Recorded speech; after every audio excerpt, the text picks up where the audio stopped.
नमस्कार दर्शकों और स्वागत है आपका मिशन ऑफ डेवलपिंग इंडिया के एक और कंस्ट्रक्टिव एपिसोड में। मैं हूं सिमरन और आज हम फिर से बात करने जा रहे हैं उस मुद्दे की जो भारत की इकोनॉमी के लिए एक बड़ा चैलेंज है, बेनामी संपत्ति। दोस्तों, लास्ट एपिसोड के बाद हमने अपने कुछ एक्सपर्ट से जानी उनकी राय बेनामी संपत्ति के बारे में, तो आइए सुनते हैं उन्होंने क्या कहा। कोई भी प्रॉपर्टी परचेज करने से पहले आपको ये इंश्योर करना पड़ेगा कि वो प्रॉपर्टी लीगली साउंड हो एंड फ्री फ्रॉम बेनामी कॉम्प्लिकेशंस हो। उसके लिए आपको ये देखना है कि आप अगर बेनामीदार हो और आपने वो प्रॉपर्टी जो बेनिफिशियल ओनर जिसके हित में आपने प्रॉपर्टी खरीदा है, आप इस कंडीशंस में फॉल कर रहे हो तो आपके अगेंस्ट पे सीरियस लीगल कंसिक्वेंसेस होगा एज पर बेनामी एक्ट। इसीलिए आपको ये प्रिकॉशन लेना बहुत जरूरी है। जैसे उस प्रॉपर्टी के ऊपर कोई नोटिसेस है कि नहीं, सेक्शन 24 सबसेक्शन 1 बेनामी एक्ट के, वो सेलर से आप एक अंडरटेकिंग ले सकते हो, एफिडेविट ले सकते हो, आप ड्यू डिलिजेंस करा सकते हो, कोई लीगल ओपिनियन भी ले सकते हो, जिससे कि आप डबल इंश्योर हो जाओ कि ये प्रॉपर्टी जो आप खरीद रहे हो वो बिल्कुल रिस्क फ्री प्रॉपर्टी है एंड बेनामी एक्ट उस पर लागू नहीं है। ऐसे केसेस में इम्प्लीकेशंस इनकम टैक्स एक्ट 1961 के अंडर होगी, जहां पर उस व्यक्ति को ये दिखाना होगा कि उसने प्रॉपर्टी लेजिटिमेट फंड से खरीदी है। एज इन बेनामी transaction is primarily concerned with cases where the person in whose name the property is held is different from a person who is providing the consideration. तो चलिए episode की शुरुआत करते हैं हमारे शो के मेंटर श्री सुनील कुमार गुप्ता जी और हमारे गेस्ट श्री पवन तोमर जी के साथ। आप दोनों का एक बार फिर से बहुत बहुत स्वागत है हमारे शो में। नमस्कार। आपका भी स्वागत में। सुनील सर, फॉर एग्जाम्पल अगर किसी पर ये पीबीपीटी एक्ट लागू हो जाता है तो कौन सी वो रिस्पॉन्सिबल एजेंसीज हैं जो इसके तहत एक्यूज्ड पर कार्रवाई कर सकती हैं? देखिए, इसमें लागू होगा कि नहीं सबसे पहले ये तय करना है। तो उसको तय करने के लिए जो डिपार्टमेंट है, जैसे कि हम सबको पता है कि हमारे देश में मनी ट्रेल, इसमें मनी ट्रेल देखनी है कि कहाँ से पैसा आया उस प्रॉपर्टी को खरीदने में, किस व्यक्ति का था, किसने दिया। तो उसके लिए एक ही सक्षम डिपार्टमेंट है, वो इनकम टैक्स डिपार्टमेंट है। तो ऑब्वियसली इसकी पूरी कार्रवाई इनकम टैक्स डिपार्टमेंट करता है। उसके अंदर एक यूनिट है, बेनामी प्रॉपर्टी यूनिट, जो कि सारी कार्रवाई करता है डे 1 से कि किसको नोटिस देना है। पहले वो देखता है कि इसके खिलाफ कुछ बनता है, उसके पास क्या चीजें हैं जिससे साबित होता है कि बेनामी है कि नहीं, फिर वो उसको पूरी कार्रवाई करके उस पर चालू करता है। और ये इनकम टैक्स एक्ट जो इनकम टैक्स डिपार्टमेंट है वो इसके तहत कार्रवाई करता है। तो सर, जैसे सुनील सर ने बताया कि इनकम टैक्स डिपार्टमेंट ये देखता है कि मनी ट्रेल्स कहाँ से आई, फिर कार्रवाई शुरू होती है। तो हर क्राइम का एक जुरिस्डिक्शन होता है, तो क्या इस एक्ट में भी जुरिस्डिक्शन लागू होता है? अगर होता है तो इसकी क्या प्रक्रिया रहती है? इसको हम लोग 2 हिस्सों में डिवाइड करना चाहूंगा आंसर को। एक तो यह है कि जैसे कौन सी यूनिट कार्रवाई या यूनिट कैसे बनाई जाती है, तो बीपीयू बोलते हैं उसको शॉर्ट में। तो बीपीयू जो है हमारे यहाँ एक इनकम टैक्स डिपार्टमेंट में प्रिंसिपल डायरेक्टर इन्वेस्टिगेशन होते हैं, जो सर्च एंड सीजर के लिए रेस्पॉन्सिबल होते हैं। उसके अंडर में जो ऑफिसर होते हैं सर्च के लिए केस वगैरह तैयार करते हैं, तो उसको पीडीआईटी इन्वेस्टिगेशन भी हम लोग कहते हैं। तो डिपार्टमेंट में ये सीबीडीटी का नोटिफिकेशन गवर्नमेंट ऑफ इंडिया का 8 मई 2017 में आया था। उसके तहत इन्होंने ज्योग्राफिकली हर एक पीडीआईटी का जो भी ज्यूरिसडिक्शन है वो उसमें डिफाइन किया हुआ था, और उसी के तहत एक एक बीपीयू बेनामी प्रोहिबिशन यूनिट एक यूनिट दी गई थी, असाइन की गई थी। तो जितने पीडीआईटी इन्वेस्टिगेशन है इनकम टैक्स डिपार्टमेंट में, उतने ही हमारी बेनामी प्रोहिबिशन यूनिट है। जैसे दिल्ली के अंदर अगर 2 पीडीआईटी इन्वेस्टिगेशन है तो 2 यूनिट है, और अगर कहीं मान लीजिए कि लखनऊ में 1 है तो 1 यूनिट है। सिर्फ दिल्ली और बॉम्बे में 2 यूनिट है, बाकी शहरों में 1 यूनिट है बेनामी। एक पीडीआईटी इन्वेस्टिगेशन होता है, उसके तहत एक बेनामी प्रोहिबिशन की यूनिट होती है। तो बेनामी प्रोहिबिशन की जो यूनिट होती है, इसमें एक इनिशिएटिंग ऑफिसर होता है जो असिस्टेंट या डिप्टी कमिश्नर रैंक के होते हैं इनकम टैक्स के, और एक अप्रूविंग ऑफिसर बोलते हैं, वो होते हैं ज्वाइंट या एडिशनल कमिश्नर रैंक के होते हैं। अब रहा सवाल, आपने कहा कि ज्यूरिसडिक्शन कैसे एज्यूम किया जाता है। तो बेनामी ट्रांजैक्शन जो होती है इसमें जनरली 2-3 पार्ट होते हैं। एक तो बेनामीदार हो गया, एक बेनिफिशियल ओनर हो गया, और एक बेनामी प्रॉपर्टी हो गई। तो तीनों में से कोई भी चीज, तीनों में से एक भी कॉन्स्टिट्यूएंट, एक भी पार्ट किसी भी यूनिट के ज्यूरिसडिक्शन में आ रहा है, जैसे दिल्ली के अंदर कोई बेनामी प्रॉपर्टी है, दिल्ली के अंदर कोई बेनामीदार है, या दिल्ली के अंदर बेनिफिशियल ओनर रहता है, तो कोई भी एक पार्ट अगर किसी के ज्यूरिसडिक्शन में है तो वो सेक्शन 24(1) सेक्शन 24(1) के तहत एक नोटिस इशू करता है पीबीपीटी एक्ट में बेनामीदार को। तो उसके तहत फिर वो ज्यूरिसडिक्शन एज्यूम कर लेते हैं। किसी एक यूनिट ने अगर ज्यूरिसडिक्शन एज्यूम कर लिया है तो फिर अगर दूसरी यूनिट में कोई दूसरा पार्ट है, बेनिफिशियल ओनर दूसरे पार्ट में है, या प्रॉपर्टी दूसरे पार्ट में है तो उन यूनिट को इन्फॉर्म कर देते हैं कि हमने ये नोटिस ऑलरेडी इशू कर दिया है। फिर आगे की कार्रवाई फिर वही यूनिट करती है जिसने सेक्शन 24(1) के तहत एक नोटिस इशू कर दिया है। तो इस तरह से ऑलरेडी इसमें ज्यूरिसडिक्शन फिक्स किए गए कि अगर किसी को ऑलरेडी पता है कि फलाने फलाने बंदे की एक बेनामी प्रॉपर्टी है और वो बड़े लेवल पर एक फ्रॉड या ऐसे गैर कानूनी गतिविधियों में शामिल है, तो क्या उसकी सूचना अगर वो संबंधित डिपार्टमेंट को दे तो क्या उसको भी कोई प्रोविजन मिलता है? जी हाँ, इसके लिए एक रिवार्ड स्कीम है जो 2018 में लागू की गई है और इसके तहत ये है कि उस प्रॉपर्टी की वैल्यू जिसके बारे में सूचना देना चाहे बेनामी प्रॉपर्टी के बारे में, चाहे मूवेबल या इमूवेबल, कम से कम 1 करोड़ की वैल्यू उसकी होनी चाहिए, फेयर मार्केट वैल्यू। तो वो 1 करोड़ या उससे ज्यादा की वैल्यू अगर बेनामी प्रॉपर्टी की होगी उसी के बारे में सूचना डिपार्टमेंट लेगा। और जो भी आदमी सूचना देना चाहेगा उसको कंक्रीट स्पेसिफिक इन्फॉर्मेशन देनी पड़ेगी और इस तरह की सूचना वो उस बेनामी प्रोहिबिशन यूनिट जो बीपीयू है उसके ज्वाइंट या एडिशनल कमिश्नर जो है उनको जाके पर्सनली मिलकर सूचना दे सकता है। तो उसको जाके सूचना देंगे और फिर वो उसको प्रोसेस करेंगे। अगर उनको सूचना सही लगेगी, सटीक लगेगी, रेलिवेंट लगेगी प्रोसेस करने के बाद, तो फिर उसका एक इन्फॉर्मेंट फॉर्म है वो फिल करवा लेते हैं और फॉर्म भरवा लेते हैं।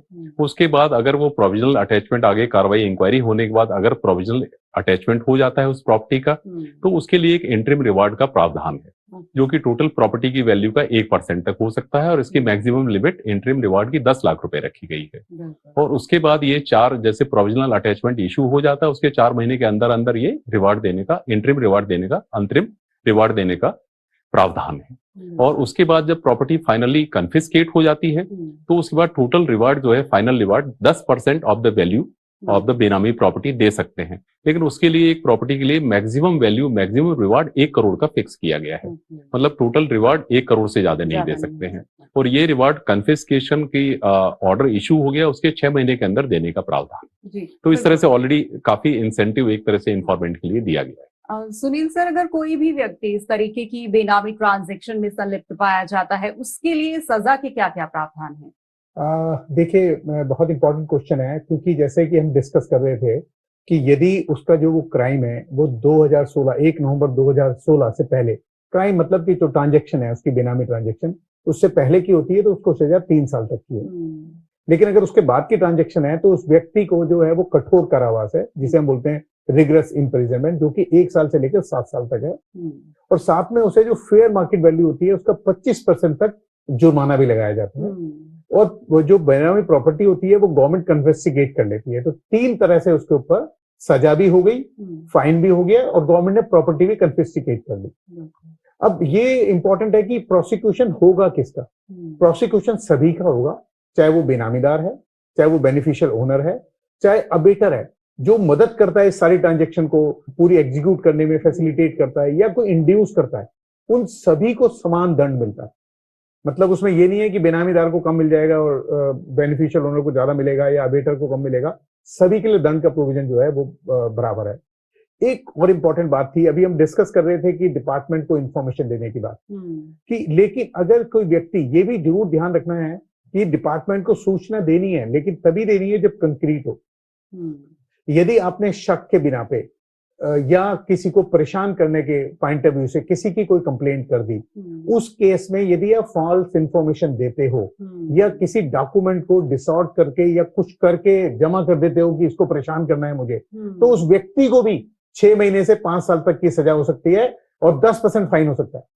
मतलब आप जब भी ऐसा ना हो कि आप किसी व्यक्ति को नाजायज तंग करने के एंगल से उसकी कंप्लेंट कर दें कि भाई कुछ मिलेगा तो मुझे भी कुछ मिल जाएगा, लेकिन आपके पास कंक्रीट इन्फॉर्मेशन होनी चाहिए, नहीं तो आपको सजा भी हो सकती है और आपको फाइन भी हो सकता है। इसमें एक और भी बात है, यदि आप अटेम्प्ट भी करते हो कि इस पूरी ट्रांजेक्शन को मैं करता हूं, पूरी ट्रांजेक्शन को करने के लिए आप पूरा एक प्लान बना लेते हो और उसको अटेम्प्ट करने की कोशिश करते हो, तो भी पनिशेबल है। मतलब आपने बहुत ध्यान रखना है, इसके लिए किसी प्लानिंग में आपने इन्वॉल्व नहीं होना, किसी तरह के अटेम्प्ट करने की कोशिश नहीं करना, आपने ना इंड्यूसर बनना, कभी ना एबेटर बनना, और बेनामीदार और बेनिफिशियल ओनर के तो कोई क्वेश्चन ही नहीं है, सभी को बराबर सजा है।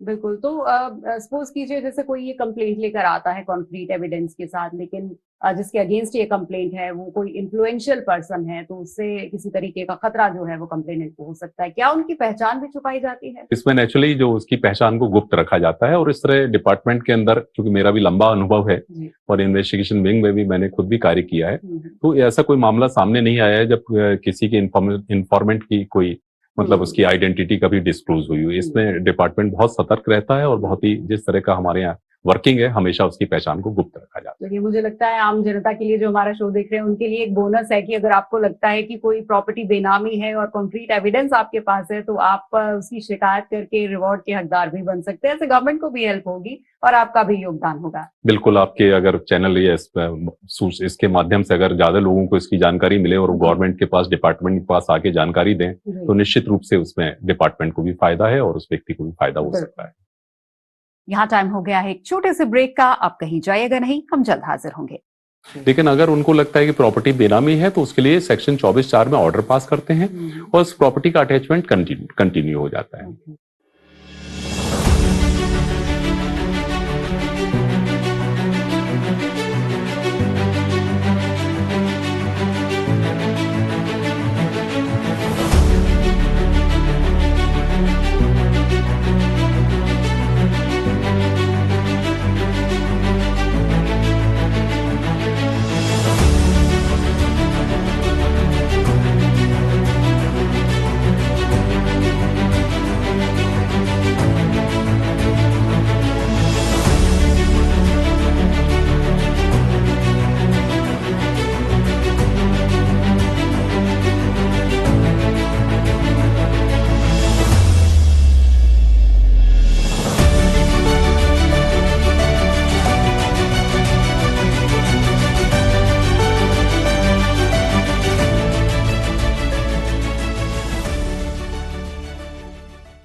ब्रेक के बाद आपका स्वागत है मिशन ऑफ डेवलपिंग इंडिया में।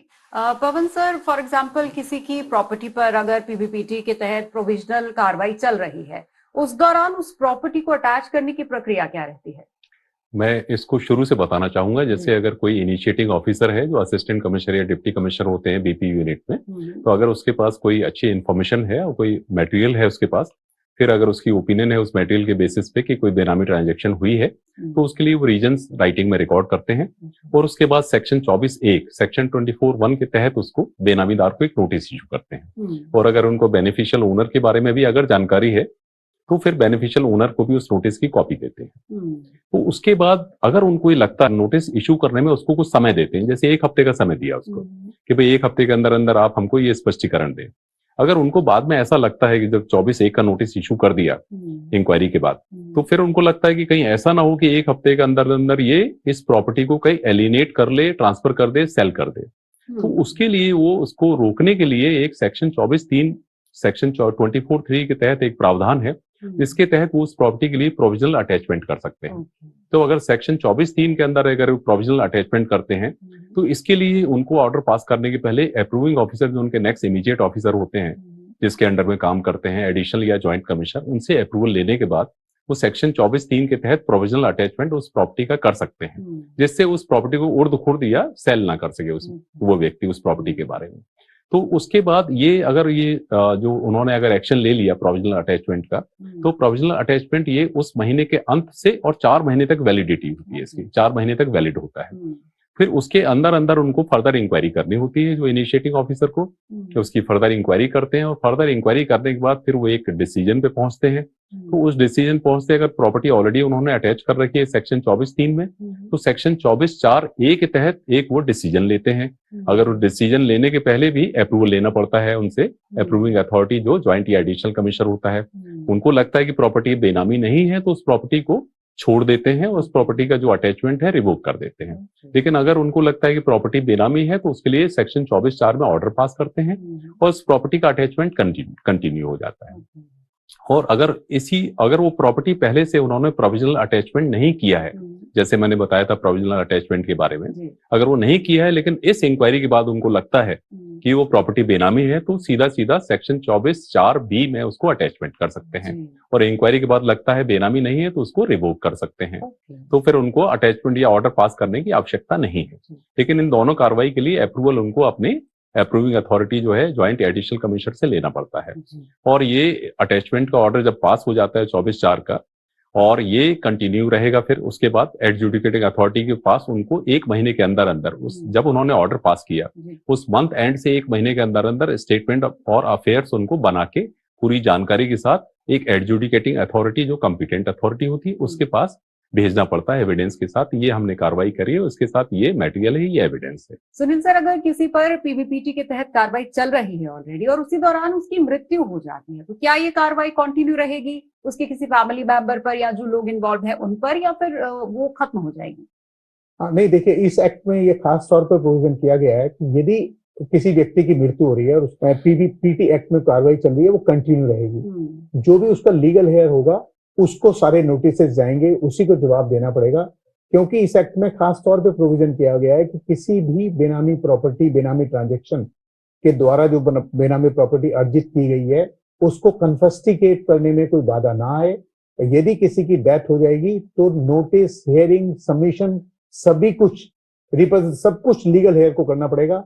और जो आगे ट्रिब्यूनल पे हम जाते हैं, मान लीजिए अपील में या कोई भी कुछ भी होगा, वो सभी कुछ उसका लीगल हेयर करेगा। क्योंकि हमारा उद्देश्य है कि यदि बेनामी ट्रांजैक्शन है तो उस प्रॉपर्टी को कन्फिस्केट करना ही है तो उसकी कार्रवाई लीगल हेयर पूरी करेंगे और उसको कन्फिस्केट किया जाएगा। वो किसी भी दशा में, उसकी डेथ होने की दशा में भी उस कार्रवाई को रोका नहीं जाएगा। तोमर सर, पीवीपीटी के अकॉर्डिंग अगर किसी पर कार्रवाई करनी हो और उसकी प्रॉपर्टी को सीज करना हो या कॉन्फिस्केट करना हो, इसका क्या प्रोसेस रहता है? किस लेवल पर आकर वो प्रॉपर्टी जो है वो फ्रीज की जाती है? प्रॉपर्टी को अगर कन्फिस्केट करना है, जब्त करना है, तो सेक्शन 27 है पीवीपीटी एक्ट का, उसके तहत कार्रवाई कर सकते हैं। उसके तहत ये है कि अगर सेक्शन 26(3) के अंतर्गत एडजुडिकेटिंग अथॉरिटी जो होती है उसने अगर ये ऑर्डर पास कर दिया है कि प्रॉपर्टी ये बेनामी प्रॉपर्टी है, अगर एडजुडिकेटिंग अथॉरिटी ने सेक्शन 26(3) के तहत ये प्रॉपर्टी का कंफर्म कर दिया है कि बेनामी प्रॉपर्टी है, तो उसके बाद फिर ये जो सेक्शन 27(1) में ये जो अथॉरिटी है एडजुडिकेटिंग अथॉरिटी, जो कि आजकल कॉम्पिटेंट अथॉरिटी होती है डिपार्टमेंट में, तो वो एक ऑर्डर फिर वो कन्फिस्केशन का पास कर सकती है। लेकिन कन्फिस्केशन का ऑर्डर पास करने के पहले उस व्यक्ति को, जो भी बेनामीदार होगा, बेनिफिशियल ओनर होगा, उनको एक अपॉर्चुनिटी ऑफ हियरिंग देनी पड़ती है जिससे वो अपना पक्ष एक बार दोबारा रख सके और उसके बाद पक्ष रखने के बाद वो अपना डिसीजन ले सकते हैं, उस प्रॉपर्टी का कन्फिस्केशन ऑर्डर इशू कर सकते हैं। इसमें भी एक प्रोविजो है, वो ये कहता है कि अगर उस व्यक्ति ने अपील करी, उस व्यक्ति ने अगर एडजुडिकेटिंग अथॉरिटी के ऑर्डर के अगेंस्ट अपीलेट ट्रिब्यूनल के अंदर अपील फाइल की है और उसकी अपील पेंडिंग है, मतलब एक्चुअल उसको ऑर्डर को, कन्फिस्केशन वाले ऑर्डर को इम्प्लीमेंट नहीं करेंगे अगर उसने ऑलरेडी अपील की हुई है तो। और अगर एक बार ये कन्फिस्केट हो जाती है प्रॉपर्टी, उसके ऊपर स्वामित्व जो है भारत सरकार का हो जाता है। फिर भारत सरकार उसके लिए एक एडमिनिस्ट्रेटर अपॉइंट करती है और एडमिनिस्ट्रेटर उसका डिस्पोजल करता है। यहाँ टाइम हो गया है एक छोटे से ब्रेक का, आप कहीं जाइएगा नहीं, हम जल्द हाजिर होंगे। गलती के कारण कोई ऐसी ट्रांजैक्शन जो बेनामी ना हो, वो बेनामी डिक्लेयर ना हो और आपकी प्रॉपर्टी कन्फिस्केट ना हो, तो इसलिए अपीलेट ट्रिब्यूनल बहुत महत्वपूर्ण रोल अदा करती है इस पूरी प्रक्रिया में। जी।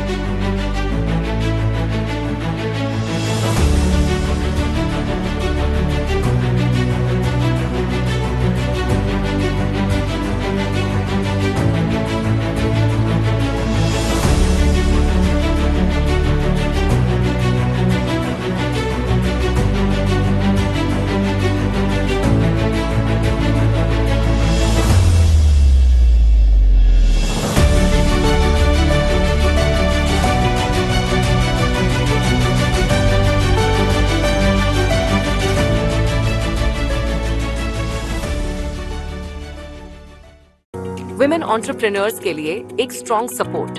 अपना बिजनेस बढ़ाइए यूको एमएसएमई नारी सम्मान के साथ। यूको स्टार्टअप स्कीम से पाइए इजी फंडिंग, क्विक अप्रूवल्स और ग्रोथ गारंटीड। यंग एंटरप्रेन्योर्स के लिए एक नया boost. Empower your ideas and grow with UCO bank युवा शक्ति। यूको अभिनंदन के साथ करें स्मार्ट स्विच। पाएं बेटर इंटरेस्ट रेट्स और फ्लेक्सिबल रीपेमेंट। कॉन्ट्रैक्टर्स के लिए reliable partner. UCO contractor scheme देगा आपको वर्किंग कैपिटल और प्रोजेक्ट सपोर्ट दोनों एक साथ।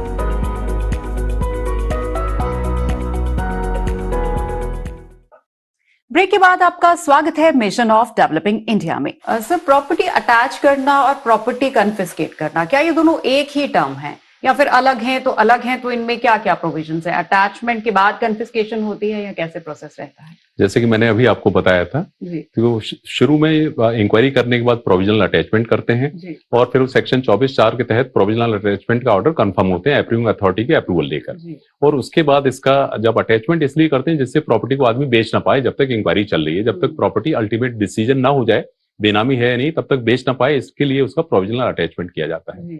और इसके बाद एडजुडिकेटिंग अथॉरिटी उस मैटर को जो उसके पास होता है एडजुडिकेट करती है। 1 साल के अंदर अंदर एडजुडिकेटिंग अथॉरिटी अपना ऑर्डर पास करती है। और अगर एडजुडिकेटिंग अथॉरिटी भी अपने ऑर्डर में 26(3) के ऑर्डर में ये कहती है कि ये बेनामी प्रॉपर्टी है, तो उसके बाद फिर वो एडजुडिकेटिंग अथॉरिटी सेक्शन 27(1) में उसको कन्फिस्केशन का ऑर्डर उस प्रॉपर्टी के तहत पास कर सकती है। और लेकिन कन्फिस्केशन का ऑर्डर जैसे मैंने कहा अगर अपीलेट ट्रिब्यूनल में अपील की हुई है तो subject to the order of appellate tribunal होगा। और एक बार प्रॉपर्टी कन्फिस्केट हो जाती है तो उसका पोजेशन भारत सरकार के पास आ जाता है, स्वामित्व भारत सरकार के पास आ जाता है, पोजेशन सरकार ले लेती है और एडमिनिस्ट्रेटर जो नियुक्त करती है वो उसको फर्दर डिस्पोजल की कार्रवाई आगे बढ़ाते हैं। सुनील सर, तोमर सर ने अभी एक टर्म यूज की अपीलेट ट्रिब्यूनल। ये अपीलेट ट्रिब्यूनल क्या होता है और इसमें कैसे अपील दायर की जाती है? देखिए, सबसे इंपॉर्टेंट है कि जब एडजुडिकेटिंग अथॉरिटी या जिसे अब हम कॉम्पिटेंट अथॉरिटी बोलते हैं तो सेक्शन 26(3) में आदेश पारित कर देती है कि ये वाली ट्रांजेक्शन जो है बेनामी ट्रांजेक्शन है और ये प्रॉपर्टी जो है वो बेनामी प्रॉपर्टी है।